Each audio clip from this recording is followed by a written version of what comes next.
Hey there guys, it's Arva here bringing you coverage of the Afro League Round 2 here in Malaysia, and I've qualified 5th on the prime tyre nonetheless. I'm very surprised, and maybe should have, makes me think if I should have gone on the options and maybe possibly got a better qualifying position. I don't know, but we qualified on the primes in 5th, which is really good, puts us in a really good position.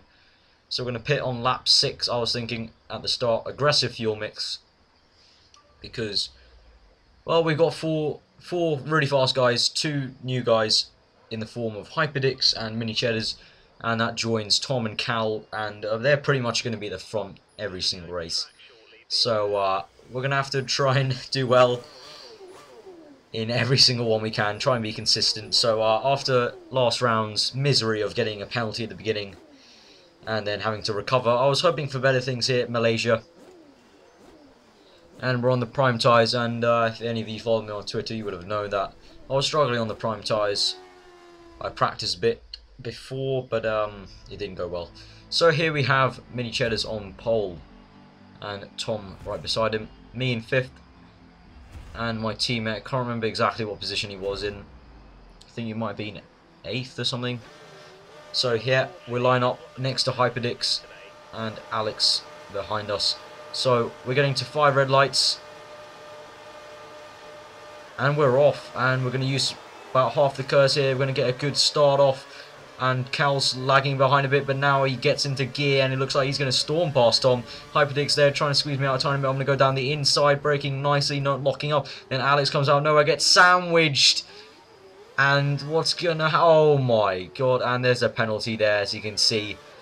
Being sandwiched at the beginning, not really what I was looking for, and I thought honestly that that was it, getting sandwiched, and unlucky for Hyperdix and Alex, but no, I got a BS penalty for that.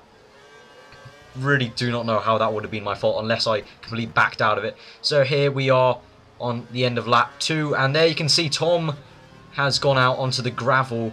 I was meant to take my penalty then, but I decided not to. Now I'm going to take my penalty on lap 3. But yeah, Tom spinning out there, but he managed to recover later on in the race because, he has just got a lot of pace around any track.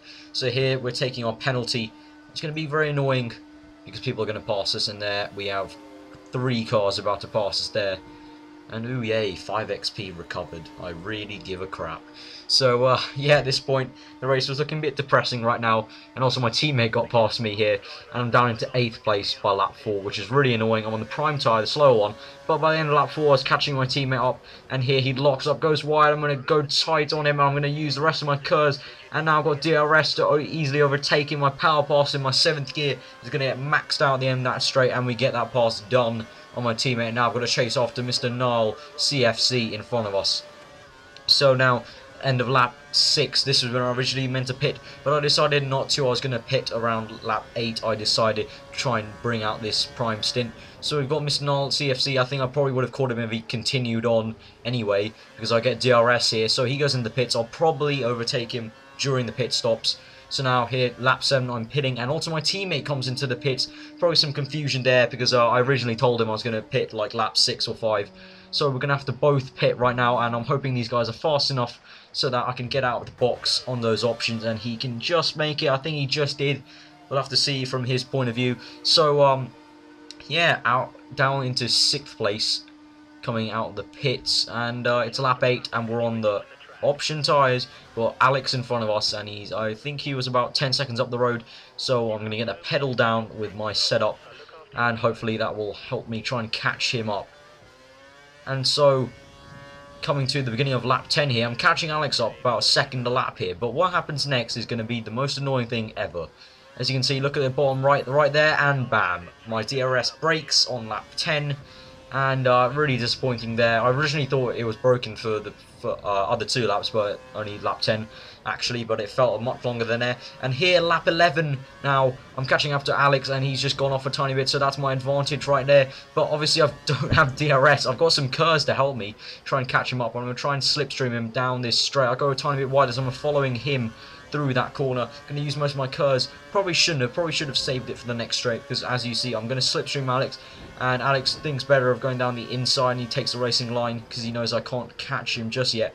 And here is the point where I would usually get DRS and try and overtake him, but no, he storms away with the KERS. I've got no DRS, no KERS to help me, and that was really annoying. Now coming towards the end of the race now, this is where I thought, oh well, a bit of an annoying race, coming home in 6th place, and you know, I was a bit annoyed at the end here, because that DRS really did annoy me, but it looks like Alex actually got a 20-second penalty. So I get back into 5th, ending where I qualified. So it was an okay race. So guys, I hope you enjoyed the coverage. Please give it a like if you did, comment below, and subscribe if you're new for weekly F1 2012 content. I've been Arva. I hope you enjoy the rest of your day, and I'll see you next time.